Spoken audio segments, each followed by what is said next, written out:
grabo. Excelente. Bueno, empezaré con la presentación para conocernos, para quienes nunca han estado con nosotros. Nosotros somos el Club de Lectura Les Amis y como les comentaba, es la primera vez que hacemos esta dinámica de conocer y saludar al autor que hemos leído.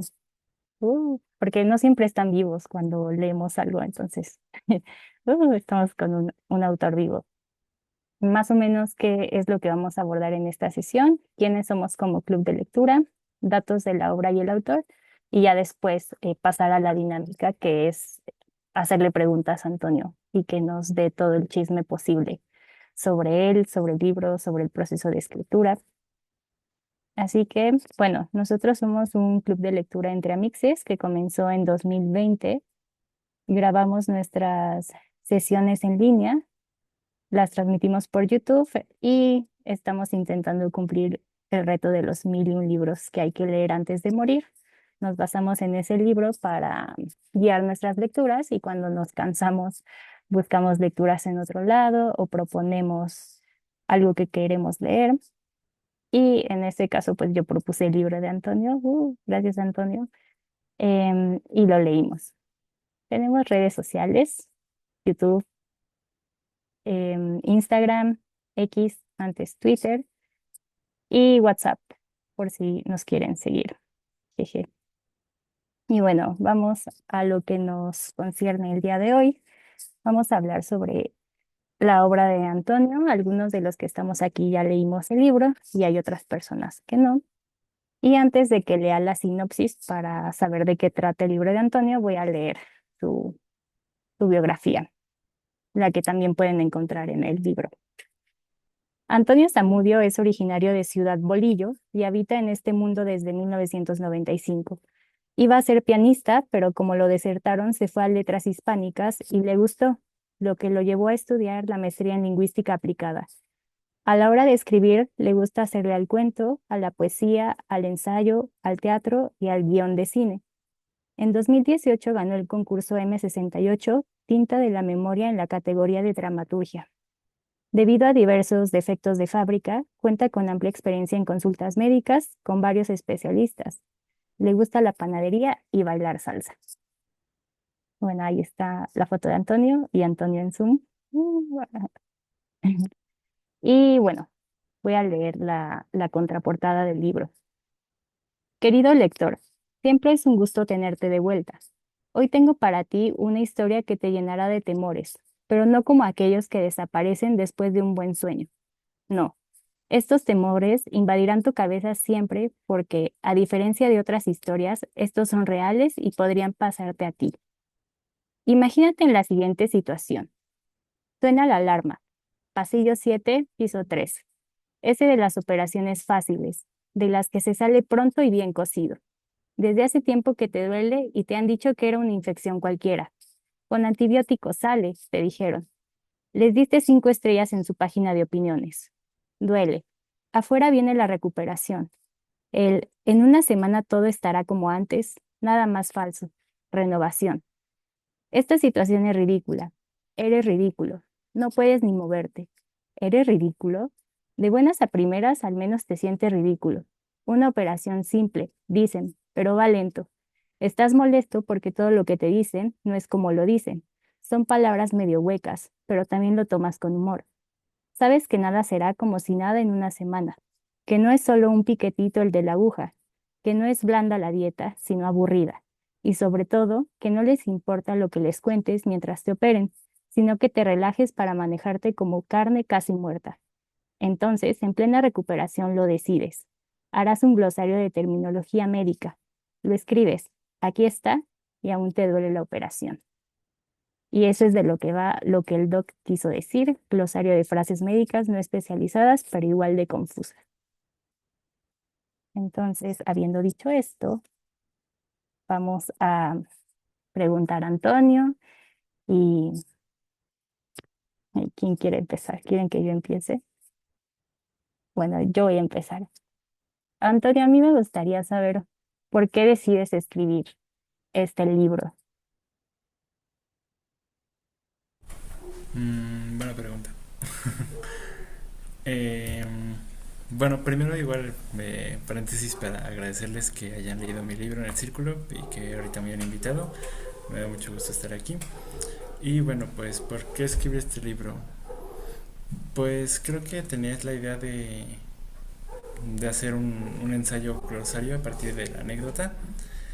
En un inicio no era el objetivo hacer un libro, era como hacer un pequeño ensayo chiquitito y tenía como unas 10 entradas.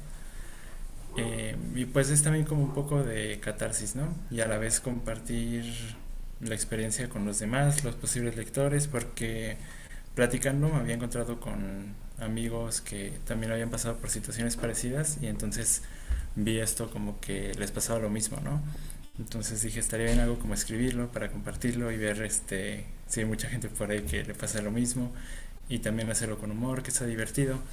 Y en un inicio fue, como decía, un ensayo chiquitito con poquitas entradas, pero después fue como de, esto creo que tiene potencial y pues lo expandí hasta que quedó el libro.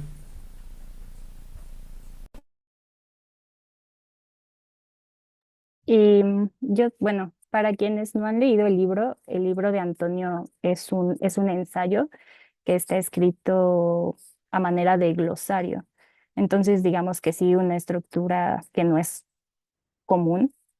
Y Antonio narra la vivencia que él tiene cuando lo operan. Entonces, ahí me gustaría preguntarte, eh, ¿cómo te animas a compartir tu experiencia? Porque no es algo sencillo. A mí me daría mucha pena compartir algo tan personal. Entonces, ¿cómo, o sea, en qué momento Antonio dijo, tengo que escribir sobre esto y no importa que sea hablar sobre mí, porque eso cuesta mucho trabajo?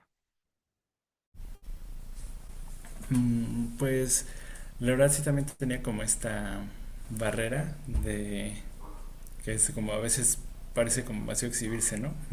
Pero creo que es algo que si tenemos que escribir hay que superar. Porque también puse a pensar como en los escritos que más me gustan y son así como donde se muestra todo, ¿no? No se siente como autocensura, como que ocultan cosas, así sea autobiográfico, ¿no?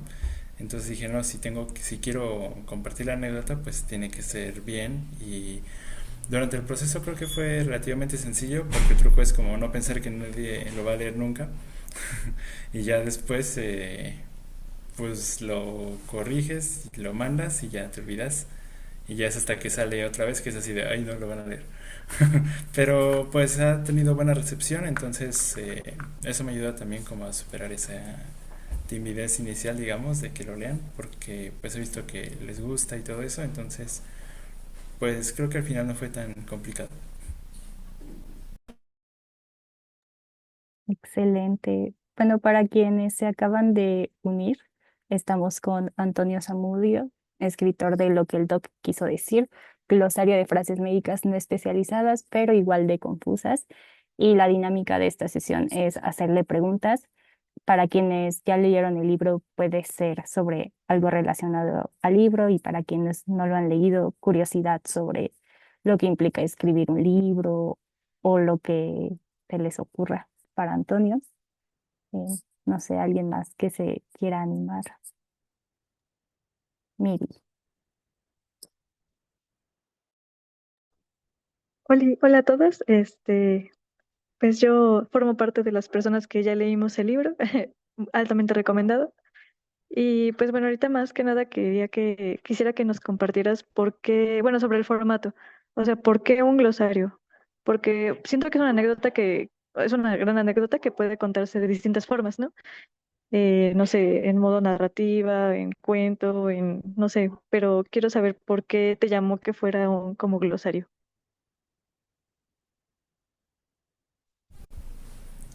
Em, pues bueno, creo que nació un poquito con ese formato, porque como les decía, llegué a platicar con algunos amigos que les había pasado cosas parecidas y una vez precisamente a la entrada de ambulatoria o algo así, le pregunté a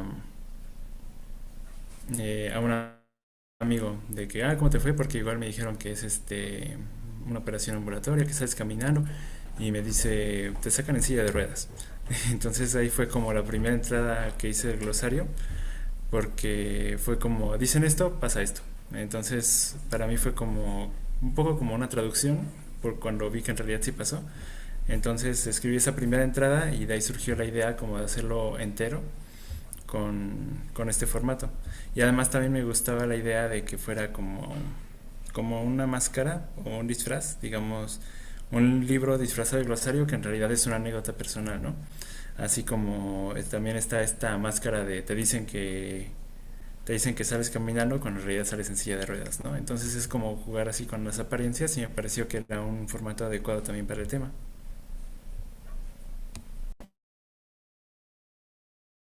A mí me da Muchas curiosidad. gracias. Ay, perdón, Miri, y gracias por la respuesta. O sea, con lo que comentabas como respuesta me surge como te operan y a los cuántos meses te sientas a escribir. Bueno, yo creo que como casi al año, porque igual ya tenía la idea de escribirlo, pero no me había sentado a escribirlo, porque como, o sea, esta anécdota que me dijo mi amigo fue de antes de la operación, ¿no? Porque todavía no me operaban y le dije, ¿a ti cómo te fue? Y me dijo, no, me hicieron esto. Y entonces cuando me pasó lo mismo, yo dije, pues en algún momento tengo que escribir algo así. Entonces tenía como la idea anotada en la libretita de ideas, pero yo creo que sí fue como casi un año, poquito menos después, que dije, va, es momento.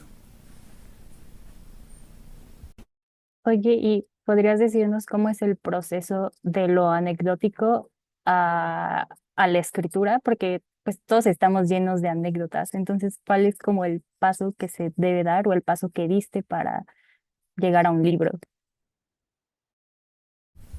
Buena pregunta. Pues creo que el paso es simplemente tener ganas de escribir. Incluso, incluso no tanto ganas de que te lean. Yo pienso que eso es como en un segundo proceso. Simplemente es como querer escribir primero. Y supongo que también a algunos aquí les pasará que les pasa algo y lo escriben. O incluso sueñan algo y lo escriben porque como que está esta necesidad de plasmarlo en un medio y a lo mejor aunque sea para recordárselo a sí mismo y ya después ves si te gustaría publicarlo o no, ¿no? Pero creo que en primera instancia yo tengo un poco esta necesidad de escribir muchas cosas y tener como este diálogo, aunque sea interno, de lo que pasó. Creo que es un poco el espíritu del ensayo, ¿no? Como un diálogo que a lo mejor no puedes tener abiertamente con muchas personas, entonces primero lo tienes contigo y una forma de hacerlo es escribiendo. Vas, Verónica. Ok, bueno, yo tengo dos preguntas. La primera sería, ¿cuál fue la cosa más difícil en el proceso de escribirlo o publicarlo? Está interesante la pregunta. Los dos tienen su chiste. Primero, escribirlo fue muy divertido, la verdad. O sea, yo también me iba divirtiendo mientras lo escribía y tenía como cosas que ponía, quitaba. eh, y aparte fue al mismo tiempo en un taller de ensayo con esta Alejandra M. Vázquez, una gran ensayista. No sé si la han escuchado y si no, pues les recomiendo que luego la lean en su círculo. Y es muy accesible, seguro también se presenta. Bueno, ya, anuncio aparte. Este, por esto escribirlo fue fácil y fluido, porque también al estar en un taller de escritura como que te obligas a ti mismo a escribir. Es así de, ay, es que el siguiente martes vuelvo a ver el taller, entonces tengo que tener un avance mínimo, ¿no? En ese sentido, pues fue algo muy disfrutable y fluido para mí. Y luego publicar, pues es todo un proceso, porque pues es mi primer libro, ¿no?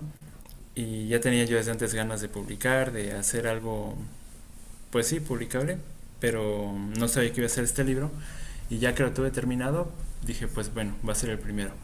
Y empieza el proceso, ¿no? Muchos, y hablándolo con otros escritores, es el proceso que muchos seguimos cuando vamos empezando al menos, que ves concursos y lo mandas. No te aceptan, lo mandas a otro, no te aceptan.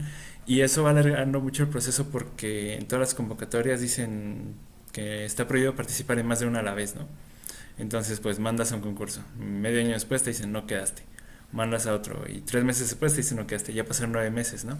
Entonces luego empiezas a ver editoriales, pero pues está difícil que acepten manuscritos o sin agente, por ejemplo, ¿no? Entonces yo me dije a mí mismo como voy a esperar como un año mandando a lugares y si no, pues voy a buscar autopublicarlo. Pero casi poquito antes de que se cumpliera el año salió la convocatoria de licencias, que es la editorial que lo publicó, y lo vi en Instagram. Según yo recuerdo, fue así como muy inesperado. No sé si lo compartió algún contacto o si fue un anuncio. Es más probable lo primero porque creo que no se han pagado anuncios. Y la convocatoria decía, queremos textos raros. Yo dije, es que el mío sí está como fuera de lo normal, no, no es así como echando para simplemente por la estructura, ¿no? No es como que vayan por ahí abundando los libros con formato de glosario que no son glosario. Entonces pues me animé a mandarlo y prácticamente había pensado pues esta oportunidad y si no veo de autopublicar. Y a los cuantos meses salieron los resultados y ya me aceptaron y yo, qué chido, ¿no? Este, y luego también es un proceso de que te aceptan. Pasó, creo que justo un año a que se publicara, porque me aceptaron en febrero del 24 y en febrero del 25 fue la primera presentación del libro. Y durante el proceso hubo pocos comentarios de parte del editor, algunas partecitas de formato, alguna duda que tuvo, pero en general fue así como muy sencillo y no hubo tanto como ya, tanto pulir, como ya estaba bastante tallereado yo creo, y le gustó mucho al editor, entonces así fue. Ok, ok. Sí, bueno, y la segunda pregunta era, ¿cuál es tu entrada favorita? O sea, ¿cuál dirías que es como la más especial, no sé, la favorita, la que te dio más risa, la que más te gustó? Uy, esa es una pregunta complicada. Pues, ¿cuál será? Deja ver, aquí tengo el índice para ver rápido. Mm, bueno, me gustó la de las indicaciones. Deja ver cuál es tal cual literalmente. Pero porque estaba esto de las indicaciones explícitas y las implícitas, ¿no? Que son las que te dicen tal cual, que en realidad también quieren decir otra cosa. Y luego están las otras que tú medio deduces a partir de las cosas que te dicen, ¿no? Esa me gustó porque tiene así como varias subentradas también. Eh, Creo que fue la primera que escribí con ese juego que tiene como divisiones. Después también está la de los estudios que también tiene varias divisiones. Pero esta fue la primera y siento que es también una parte central, ¿no? Porque dice cosas como muy tontas el doctor. Entonces es como también una de las entradas donde siento que hay un poco más de crítica. Este, y sí, por eso es de las que me gustan más. Aquí en lo que se animan a preguntar temas e incluso para contextualizar a quienes no lo han leído, me gustaría que Antonio leyera un fragmento de su libro y antes de que lo hagas, Antonio, em, pues lo que nos narra el libro o como yo lo podría sintetizar es como esta relación que existe entre médico y paciente, que es una relación en cualquier contexto compleja, porque es una relación de poder entre quien puede hacerte un tratamiento, entre quien puede darte un diagnóstico y tú que eres la persona enferma. Entonces de eso va y Antonio lo cuenta de una forma chistosa y de una forma rara, como él dijo, porque si bien podemos leer el libro pues sí, desde la página 1 hacia el final, podemos leerlo salteado. Incluso en el libro nos da las instrucciones de, no sé, te voy a parafrasear muy mal, pero me duele el estómago, diríjase a dolor. Entonces nos da esas instrucciones un poco como en rayuela.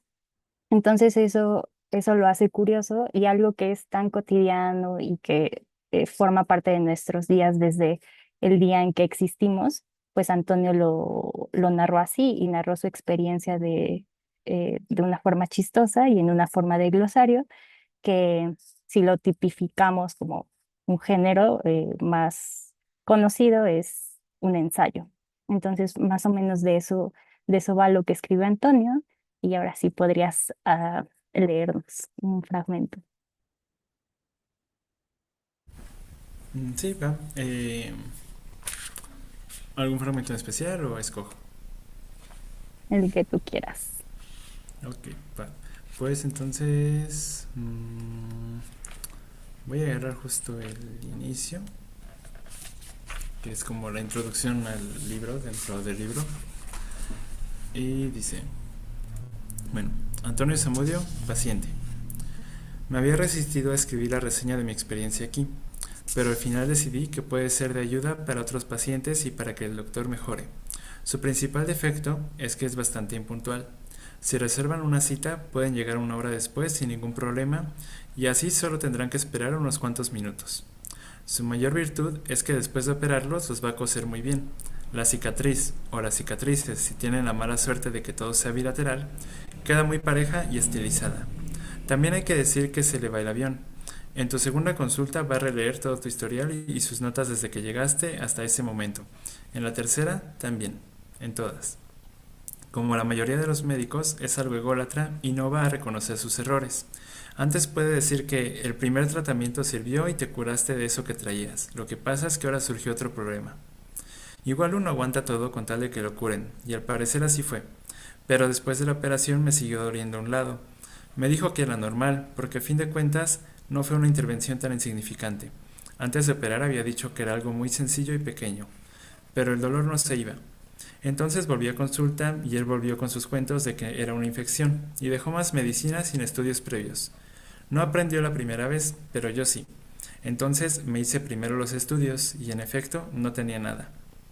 Le mandé los resultados y me mandó por un tubo, que esperara unos meses más y veíamos.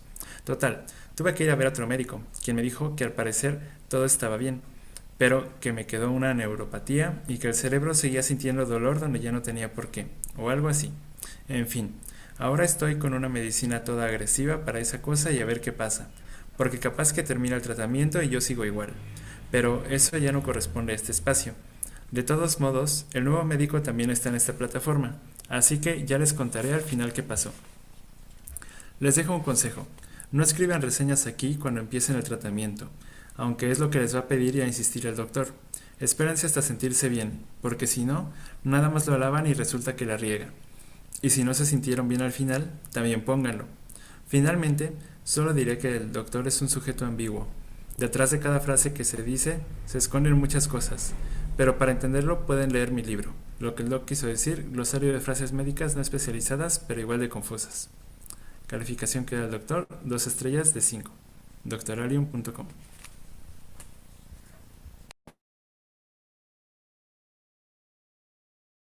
Aplausos. ¿Alguien tiene más preguntas? Yo tengo otra. Ok. ¿Por qué ese título? O sea, sé que ese glosario y lo que quiso decir, pero ¿cómo llegaste a que fuera ese título? Pues es que estaba no sé si se acuerdan, era un vocero creo que de Fox, que a cada rato él decía alguna tontera y él salía, lo que el presidente quiso decir fue no sé qué, ¿no? Entonces era como de, no quiso decir esta estupidez, sino esta otra. Entonces como que se me hizo que podría ser como el paralelo como juego en el título. Y el subtítulo también quería hacer como un juego, ¿no? De, bueno, esto de glosario de frases médicas, no especializadas pero igual de confusas. eh, es pues sí, como para introducir de qué va, ¿no? De que no van a ser frases especializadas, incluso también era un poco la idea para que nadie vaya a creer que es un glosario de verdad, no sé qué tanto haya funcionado. Em, y también va un poquito con el estilo del libro en general, siento, porque tiene muchos peros, ¿no? Entonces pasa esto, pero aquello. Entonces, no especializadas, pero confusas. Ujú.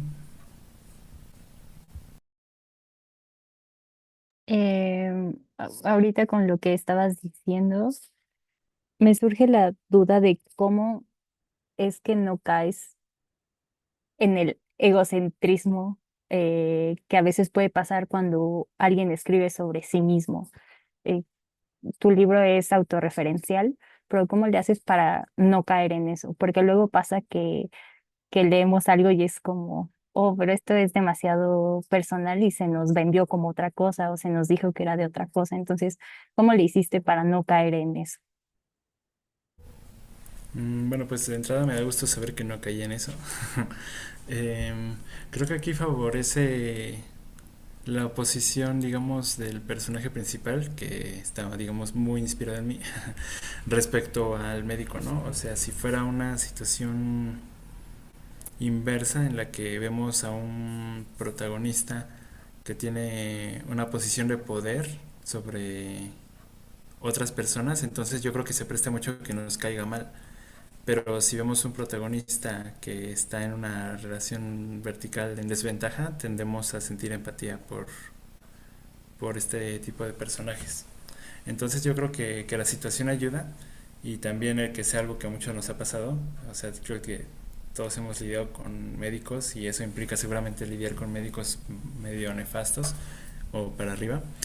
Entonces creo que eso también ayuda bastante a que no se sienta así como de, no sé, como de ego o de hacerse la víctima.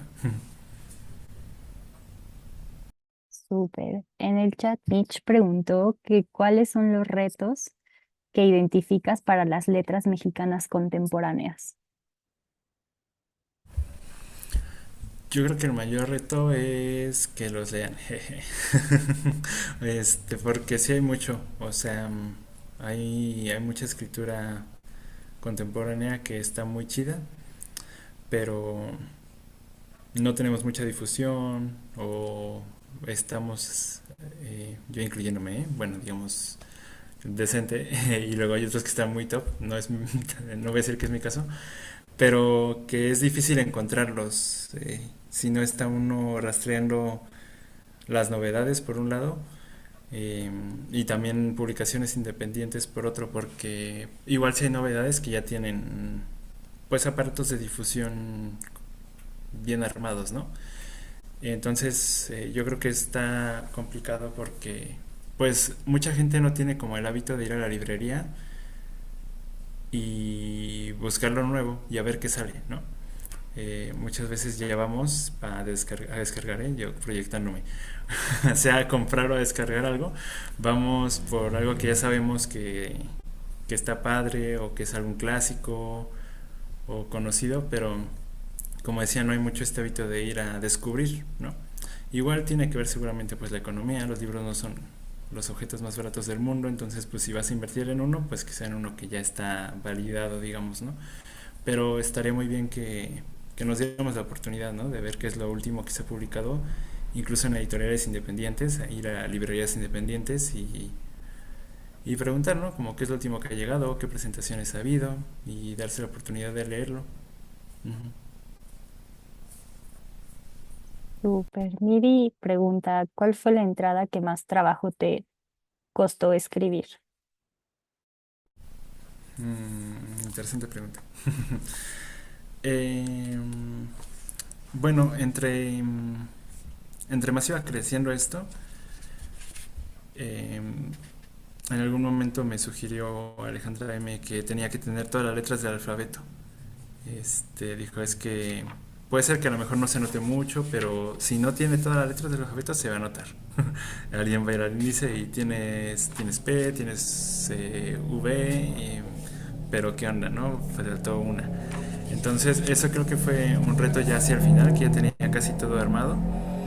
Entonces la W y la X me costaron, porque pues no hay muchas, o sea, no hay palabras en español casi que empiecen con W o con X que puedan ser como una frase, ¿no?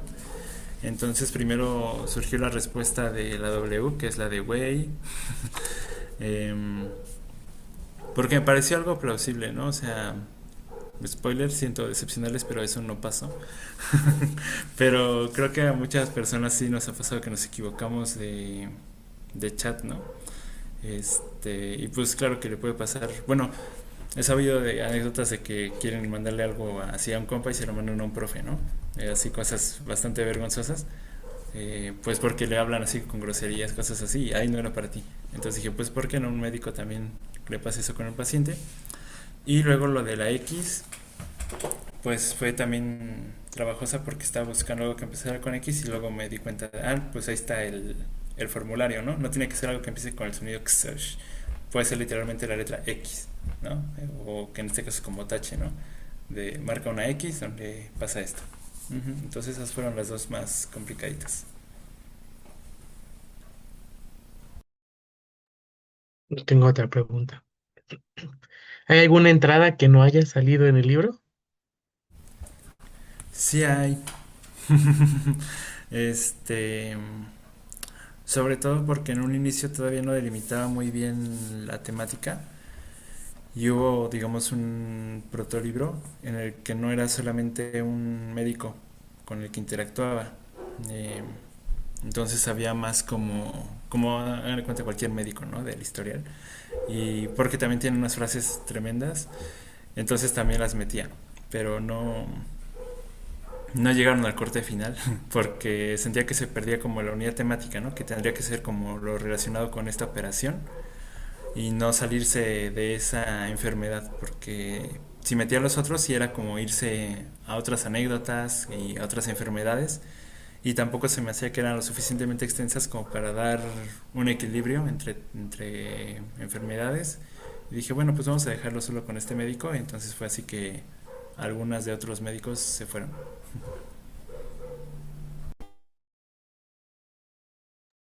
Ahorita que comentabas que algo no pasó, yo quedé triste porque mi noción del género ensayo es que se reflexiona sobre un tema y como que en mi cerebro como que no lo asocio a la ficción.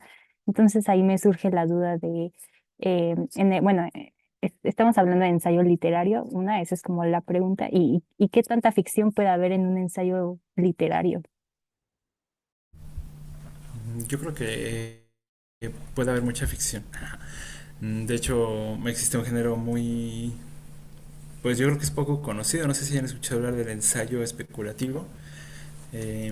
Son ensayos que pueden ser sobre cosas que no existen, o en situaciones que no existen, o de personajes ficticios. No sé, si alguien imagina un ensayo escrito por, ¿qué será? Por algún personaje de ficción, yo que sé, por Sherlock Holmes, ¿no? Y escribe un ensayo con la voz de Sherlock, eso sería un ensayo especulativo, por ejemplo. O alguien que dice, ¿cómo podrá hacer un ensayo un astronauta? Entonces, eso también es un ensayo ficcional, ¿no? Podría ser de ciencia ficción, no sé, un ensayo de alguien que está en otro planeta, pero al final de cuentas, digamos, los temas que se abordan, yo creo que siempre son como reflexiones que nos tocan en la vida real. Incluso si fuera un ensayo extraterrestre, a lo mejor habla de la naturaleza de una criatura inteligente, ¿no? Entonces nos va a hacer eco a los humanos, o por ejemplo, ¿qué será? Estoy pensando en ensayos ficcionales. Bueno, hay uno muy famoso que siempre citan de Ursula K. Le Guin, no recuerdo bien el título, es algo sobre la teoría de la bolsa, que habla también como de la posibilidad de la primera tecnología que fue la creación de una bolsa y todo esto, y que en realidad lo que nos cuentan de la época primitiva de las hazañas de que cazaban mamuts y eso era la excepción y no la regla, y por eso lo contaban, ¿no? Entonces eso también es un ensayo ficcional porque no puede tener más evidencia de que eso pasó, es pura argumentación, pero nos toca con un tema de la realidad. Entonces yo creo que sí, que incluso todo ensayo tiene algo de ficción, por el hecho de que se recibe como un libro que está escrito.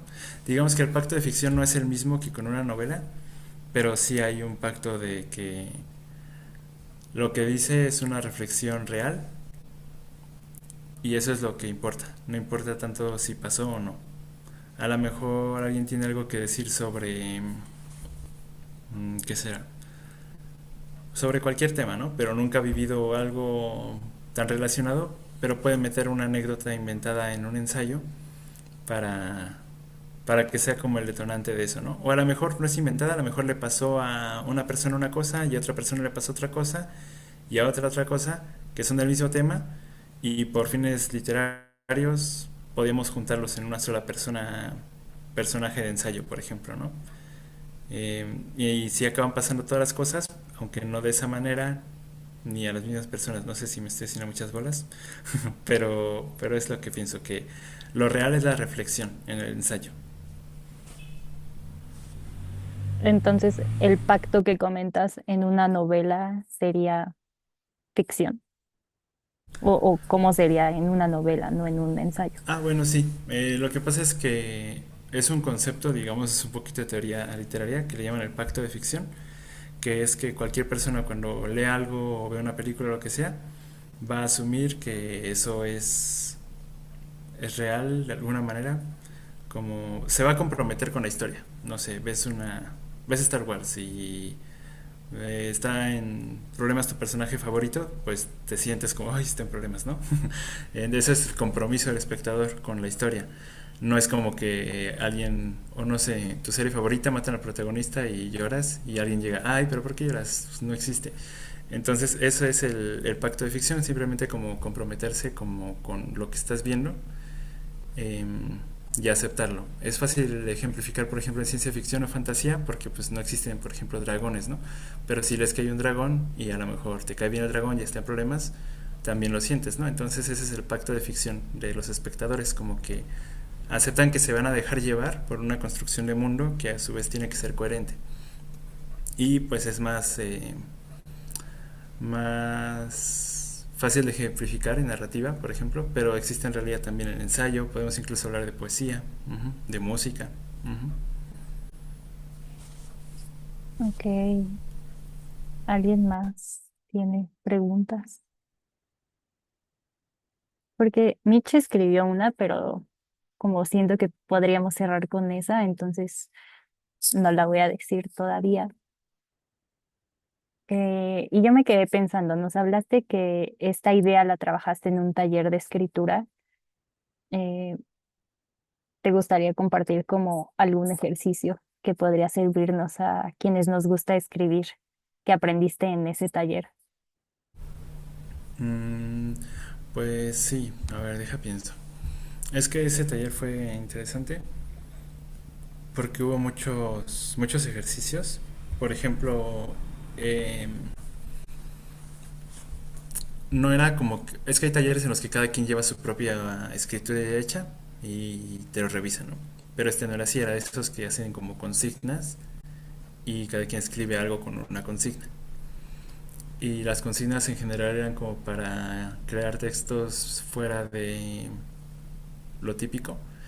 Entonces la consigna con este fue de ensayo fragmentado. Entonces hay muchos, es como digamos un subgénero del ensayo fragmentado.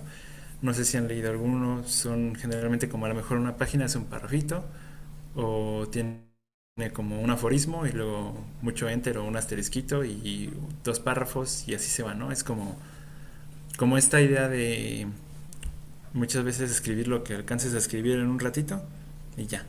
O sea, si dices, me voy a dar 10 minutos al día para escribir y voy a escribir siempre sobre un tema. Eh, entonces te sientas y a lo mejor no llega la creatividad y escribiste 2 líneas, ahí está, ciérralas y es una entrada. Y al día siguiente te inspiraste y son 3 páginas y ahí está y es otra, ¿no?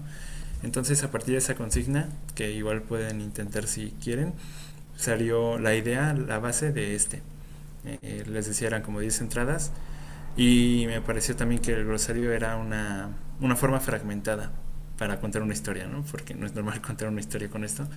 Entonces así surgió. Después ya varió mucho y no fue tal cual como sentarse a escribir, sí hubo muchos cambios por aquí y por allá, pero para detonar ideas yo creo que está bastante bien. Y en general yo creo que si quieren escribir, pues el truco es escribir. Puede ser desde un diario, o algo que te pasó en el día, no sé, vi que alguien le aventó el coche a otra persona y quiero reflexionar algo al respecto y eso te lleva a hablar tal vez de la violencia en la sociedad o de qué es manejar o de por qué la gente es así, no sé. Entonces te vas con los temas y como que empiezas a descubrir de qué podrías escribir. Entonces si escribes así sobre este tema que viste hoy, lo que sea, empiezas también a descubrir tus propias obsesiones y puedes después ya trabajarlas y puedes ver que a lo mejor estos fragmentos de diario son un tema que después podría desarrollar en un librito, cosas así. Ok. Sí, eso de imaginar cómo se llegó a la noticia en el periódico o, por ejemplo, yo me acuerdo que una vez un profesor nos dijo, si algún día quieren escribir y no saben cómo empezar sobre algo, vean a dos personas en la calle y cuéntenme por qué llegaron ahí. Y ya ese es como el detonante. Entonces, el detonante es interesante. Miri pregunta si tuviste alguna inspiración literaria para escribir el libro. Pues en el epígrafe del libro está una cita de María Luisa Puga de un libro que se llama Diario del Dolor. Igual no sé si lo conozcan, pero en caso de que no, se lo recomiendo mucho. Eh, y ese es un diario y también habla de enfermedad, ¿no? Entonces es el tema, digamos que está relacionado. La forma podría estar ligada también en el hecho de que es fragmentario, un diario. Entonces sí me gustó mucho cómo lo escribía. El tono es totalmente distinto porque en el de ella sí es bastante trágico el asunto. Pero también en parte por eso también me animé como a hacer porque he leído otras cosas de enfermedades y tienden justo a lo trágico porque sí, la enfermedad es una cosa muy trágica y enfermedades muy fuertes, ¿no? Pero me pareció que estaría bien tener un poco de representatividad de cosas más simples, más cotidianas, que no nos comprometen de por vida ni ponen la vida en riesgo, aunque dicen que toda la operación lo hace, ¿no? Pero sí quería tener un poco más como el tema de la enfermedad más cotidiana, algo que nos puede pasar a todos. O sea, no hablo de catarro tampoco, ¿no? Pero hay mucha gente que tiene estas situaciones que son, digamos, operaciones menores o ambulatorias, que es todo un proceso. Y también, como a partir de eso, ese contraste que leí de otros libros de enfermedades, dije, pues estaría bien también tener uno que esté un poquito más ligero. Y Cucu, Cucu, momento de hacer otra pregunta.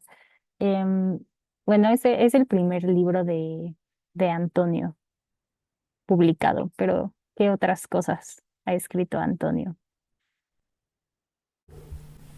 Pues me gusta escribir de todo, o sea, en cuanto a los géneros macro, digamos, también poesía, guión cinematográfico, tomé una especialidad.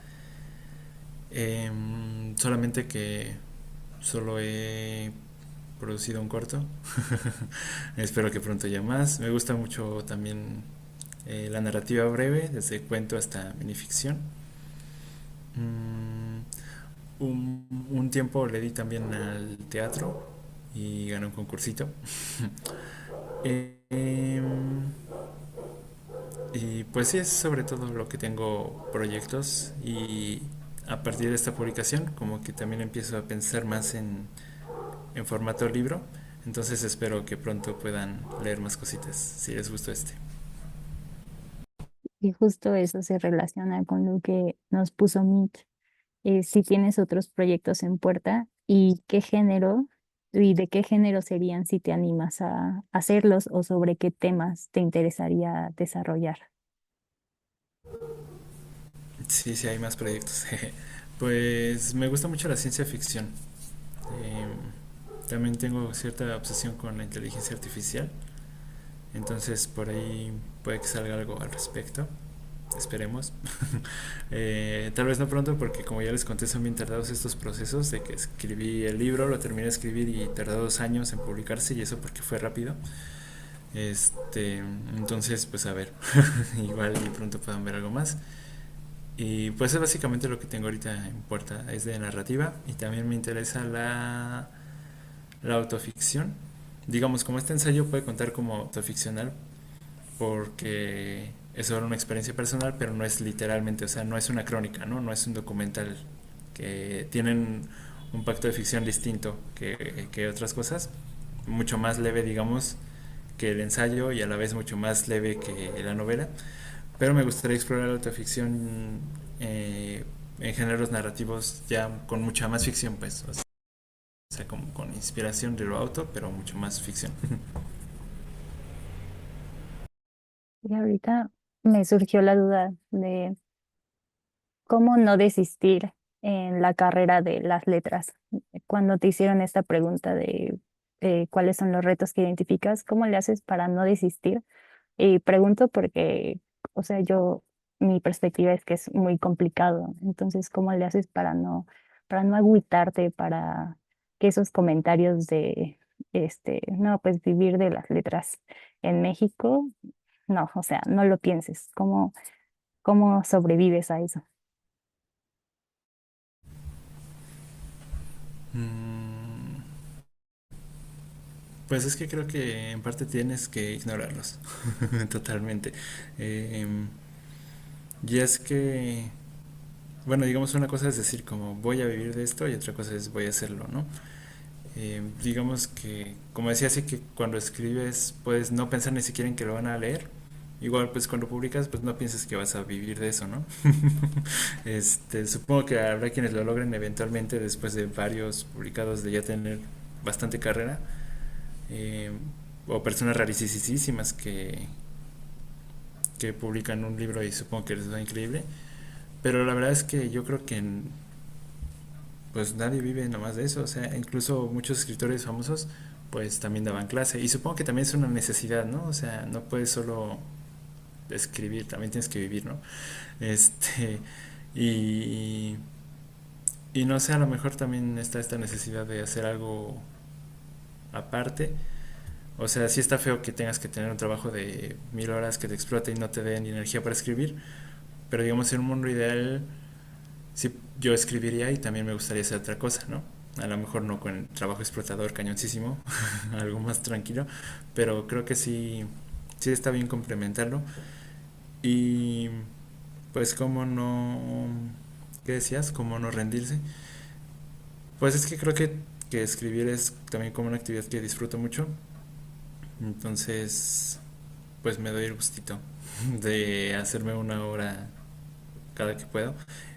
Habla mucho de la disciplina, sí he intentado tenerla, pero pues la verdad no escribo diario, intento, pero no siempre se puede.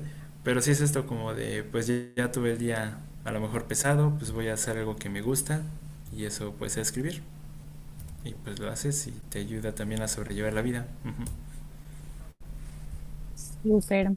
Aquí Lisette nos pregunta, ¿quieres saber si el haber escrito este libro de la manera en la que lo hiciste ha cambiado tu perspectiva u opinión acerca de la escritura?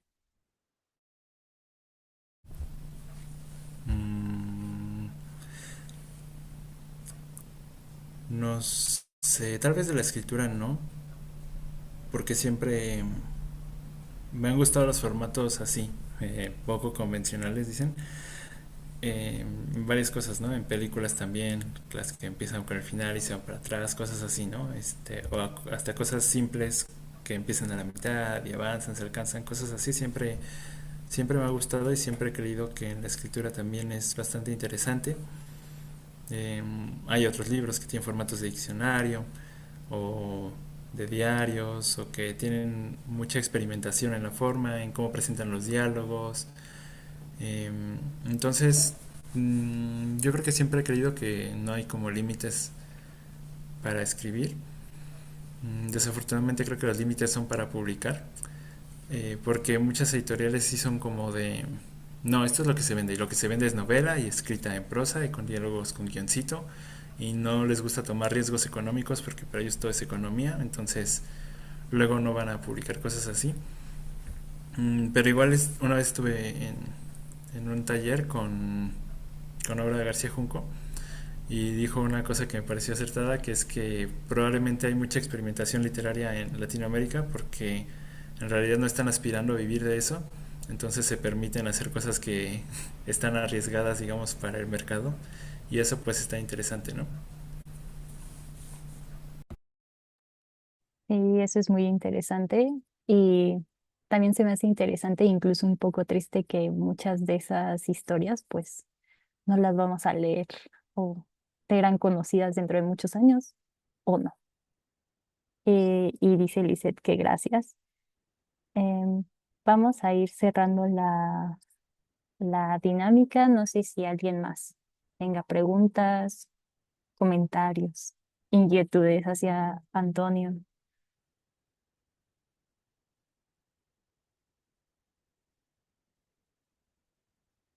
¿No? Entonces, bueno, quiero proceder a la última pregunta. Em, y esa pregunta es, ¿cuáles son tus tres libros favoritos? Y- No puede ser la pregunta de Peña. No, Ay, es verdad. ¿Cómo es la Biblia? Fragmentos. eh, No, pues está dificilísimo. Pero a ver, vamos a hacer el esfuerzo. Sin orden, ¿no? Mm, Me gusta mucho Nuestra parte de noche de Mariana Enríquez. Eh, es uno que me impactó mucho la primera vez que lo leí, tanto que luego lo volví a leer. Me gusta mucho el Congreso de Futurología de Stanislav Lem. Es como ciencia ficción con mucho humor, entonces es algo que a mí también me llama la atención y también lo he leído varias veces. Se pone más difícil entre menos opciones tengo. Y yo creo que Ceniza en la boca de Brenda Navarro, porque es como muy real y a la vez muy brutal y está contado de una manera también muy personal y muy física, o sea, también tiene como muchas reacciones corporales que se sienten a lo largo de la novela, ¿no? No sé si alguien la ha leído, pero me acuerdo mucho que a la protagonista cuando se ponía nerviosa algo le pasaba en la panza que suena como grrr. Entonces es algo con lo que uno se puede identificar mucho y que me llamó mucho la atención como escritura más física, más corporal. y que, por cierto, van a sacar algo audiovisual de ese libro, ¿no? Sí, Sí, ya están, creo que ya terminaron de filmar la película, quién sabe, a lo mejor 1 o 2 años y la vemos. sí, a ver cómo estuvo la adaptación. Y bueno, si ya no hay más preguntas, me gustaría cerrar la sesión, no sin antes agradecerles a Antonio, a quienes se conectaron. Eh, Como comentaba al inicio, somos un club de lectura que intenta leer 1.001 libros antes de morir, jaja. Y cuando nos cansamos, traemos otras propuestas, como fue el caso de Lo que el doc quiso decir. Em, Tenemos redes sociales, nos pueden seguir en Instagram. Y también quería pedirles permiso si puedo tomar una captura de pantalla para subirlas a nuestra historia, si me lo permiten. Y si me lo permiten, em, pues lo haré. Em, Piz dice que sí, Mitch dice que sí, Mira autoriza, Antonio autoriza y no sé si Dani em, quiera. Bueno, pero si no, ok, Pero ya ganamos por mayoría. le No, iba a sí, sí. aprender.